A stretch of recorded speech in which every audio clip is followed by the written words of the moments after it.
Una hoja como esta se ha encontrado fósil en Italia. Pertenece a un tipo de bosque húmedo que se extendía por el sur de Europa y norte de África hace millones de años. Sin embargo, aquí, en la isla de La Gomera, podemos contemplar este bosque, un auténtico fósil viviente en pleno esplendor. La serie Parques de Canarias dedica este capítulo al Parque Nacional de Garajonay, un parque que ha sido reconocido Patrimonio de la Humanidad.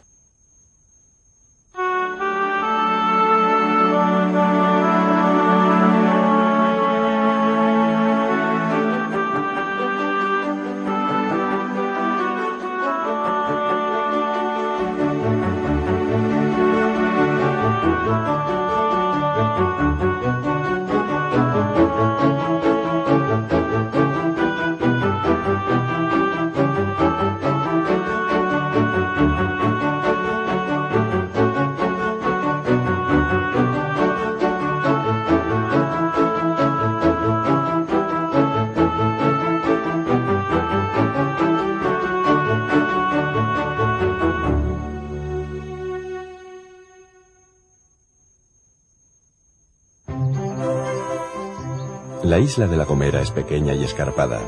Mide apenas 24 kilómetros de largo por 22 de ancho, pero alcanza casi los 1500 metros de altitud. De hecho, su masa forma una pantalla al aire que los vientos alisios empujan por encima del océano, con lo que llegan cargados de humedad. El aire se comprime al chocar con las montañas y ascender por sus laderas, y así se forman las nubes.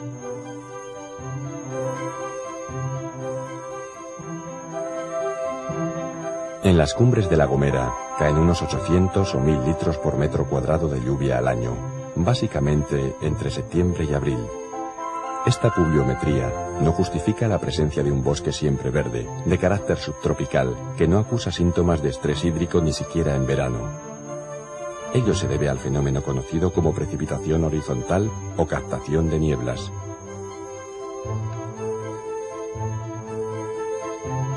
Las nubes están formadas por millones de minúsculas gotitas de agua.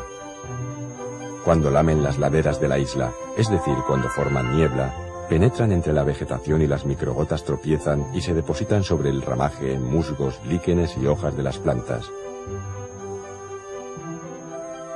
Allí se agregan unas a otras para formar gotas mayores y empiezan a escurrir hacia la base y por los tallos, o simplemente gotean hacia el suelo, donde recargan los acuíferos.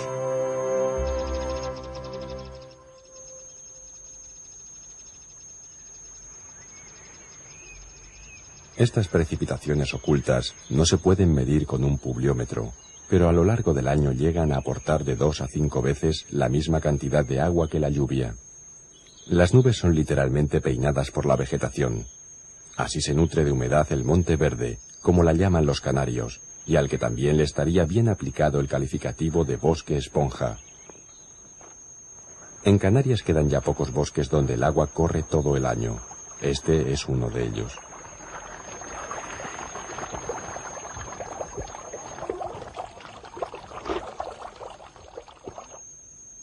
Toda la cúpula central de la isla de La Gomera, precisamente donde se desarrolla el Monte Verde, constituye hoy el Parque Nacional de Garajonay, casi 4000 hectáreas de masa forestal que están protegidas por la ley.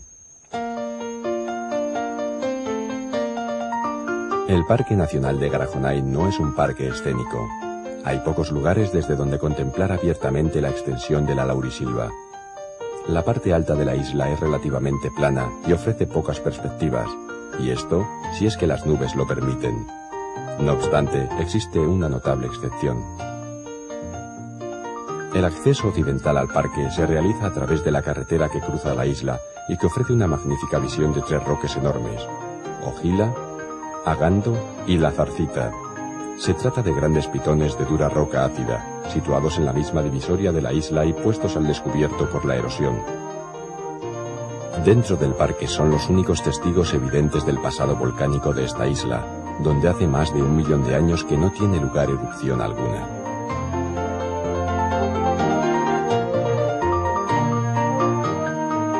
Garajonay es un parque para ver por dentro. Este bosque siempre verde se conoce entre los botánicos como laurisilva. está relacionado con el tipo de bosques laurifolios que existían en el norte de África a finales del Terciario. Allí desaparecieron debido a la desertización, mientras que aquí subsiste una muestra lógicamente modificada gracias al fenómeno de precipitación de nieblas. El nombre de laurisilva o bosque laurifolio deriva de las hojas de los árboles que lo componen, que son parecidas a las del laurel. Existen unas 23 especies distintas de árboles y no todas pertenecen a la familia de las lauráceas. Sus hojas se parecen ciertamente, pero hay trucos para poderlas diferenciar. Las hojas del palo blanco, por ejemplo, se disponen enfrentadas en parejas y éstas forman un ángulo de 90 grados con la pareja siguiente. El borde de la hoja del mocán es aserrado y mirado con detalle se aprecia que tiene pelitos, lo mismo que el raquis de la hoja por el envés. En el naranjero salvaje hay auténticos pinchos en los bordes. El barbusano se reconoce por el color cobrizo de sus hojas nuevas, mientras que en el viñátigo son las hojas viejas las que adquieren tonos rojos, incluso antes de caer al suelo.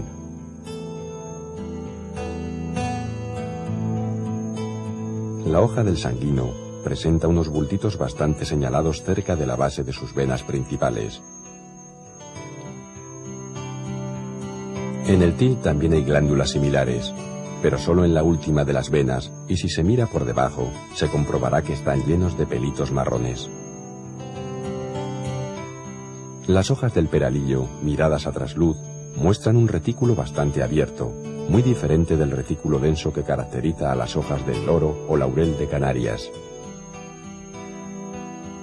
Hay mucha variedad, pero con algo de práctica se puede aprender a reconocer los distintos árboles de la laurisilva y no dejarse engañar por su apariencia. Esta que raspa es el follado. También los frutos ayudan a salir de dudas. Esto, por ejemplo, no es una adelfa, no una tabaiba propia de la laurisilva. Las bayas del aceviño son rojas y muy llamativas. Esta otra baya en forma de bellota es el fruto del til, el único que tiene caperucha. Clasificar árboles es un entretenimiento garantizado en la laurisilva.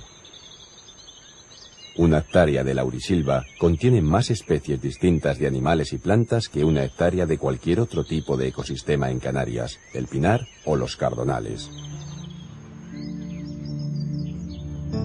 Los científicos hablan de riqueza biológica o biodiversidad en términos de más actualidad. Pero el interés científico de la flora de Garajonay radica no solo en su biodiversidad, relativamente alta, sino en el porcentaje de endemismos que alberga. Un endemismo es una especie que vive solo en determinado lugar. Téngase en cuenta, por ejemplo, que en toda Escandinavia se conocen solo 6 plantas endémicas, mientras que La Gomera cuenta con más de 30 endemismos vegetales exclusivos de la isla. El inventario de la fauna y flora del Parque Nacional de Garajonay aún no está concluido. De momento se han registrado unas 370 especies de plantas vasculares, un centenar de hongos, 27 helechos distintos y más de 160 tipos de musgos y 70 de líquenes.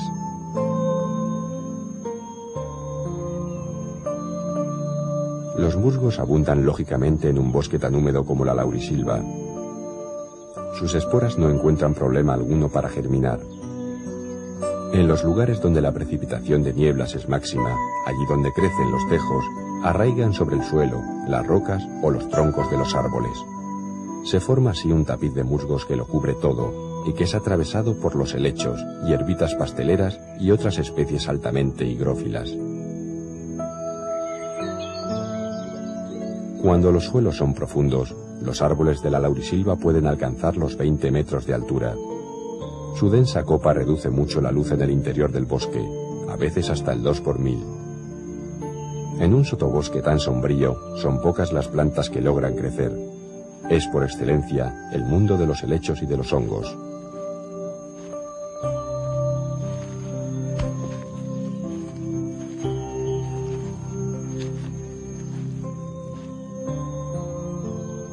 Los hongos no son plantas y por tanto no necesitan luz para crecer.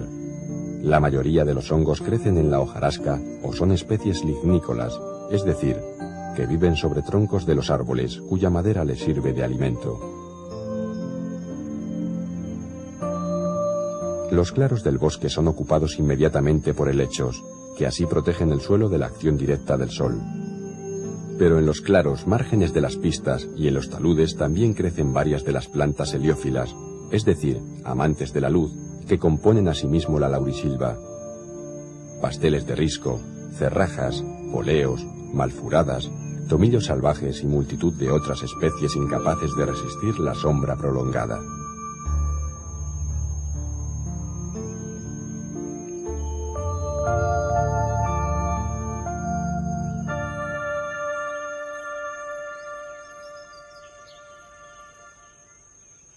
Algunas de las especies arbóreas que conforman la masa principal de la laurisilva también tienen problemas con la luz, como este raro saúco canario, que ha de atravesar el dosel para poder abrir sus racimos en lo alto, donde da el sol.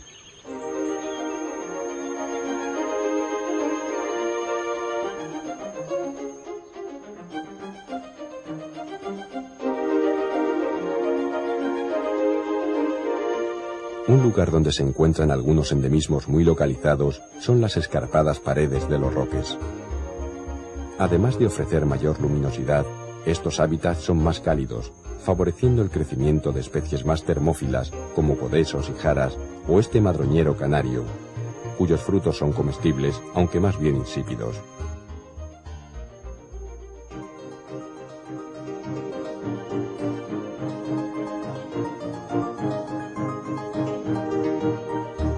En una de las fachadas del roque de Ojila existe una pequeña senda trabajada en la piedra, por la que se puede acceder al refugio de algunos raros endemismos gomeros, como esta cineraria de flores amarillas.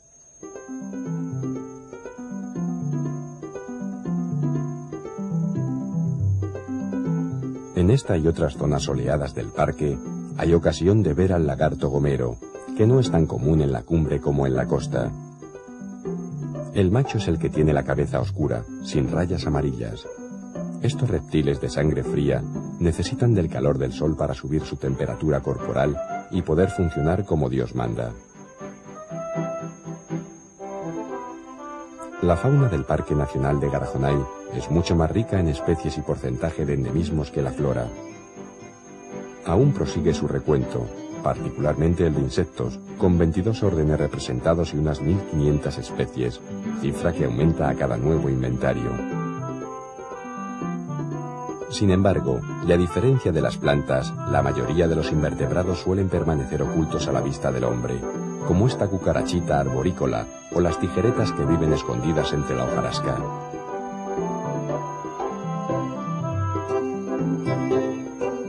Aquí vemos a una de las 60 especies de araña registradas en el parque. Esta se refugia en los pliegues de las hojas, y esta otra se fía más de pasar desapercibida entre los musgos que cubren las piedras.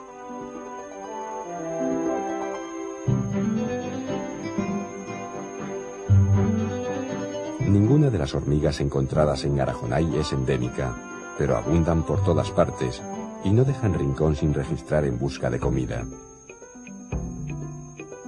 Algunas son granívoras o se alimentan directamente de la vegetación, y las hay también carnívoras y carroñeras, limpiando de pequeños cadáveres el suelo del bosque. Esta oruga tuvo la mala suerte de irrumpir en un hormiguero.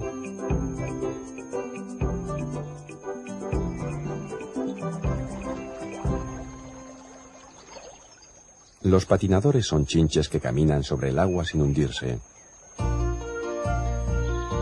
Allí donde las aguas están más remansadas, podemos encontrar girínidos, que son escarabajos acuáticos que patinan por la superficie de los charcos.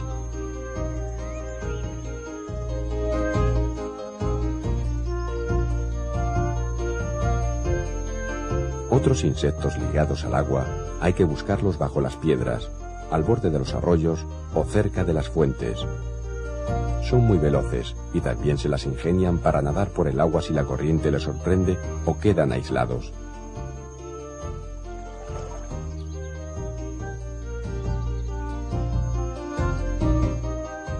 Un simpático personaje, que está también ligado al agua, es la ranita meridional.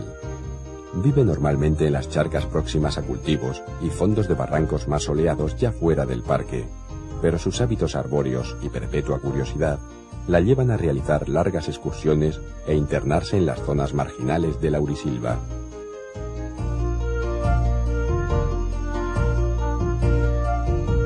No cabe duda que los insectos más patentes son los que vuelan. En el parque puede que existan más de 200 especies de moscas, aunque al ojo inexperto todas parezcan iguales, bichos llenos de pelos más o menos molestos. Es cuestión de gusto.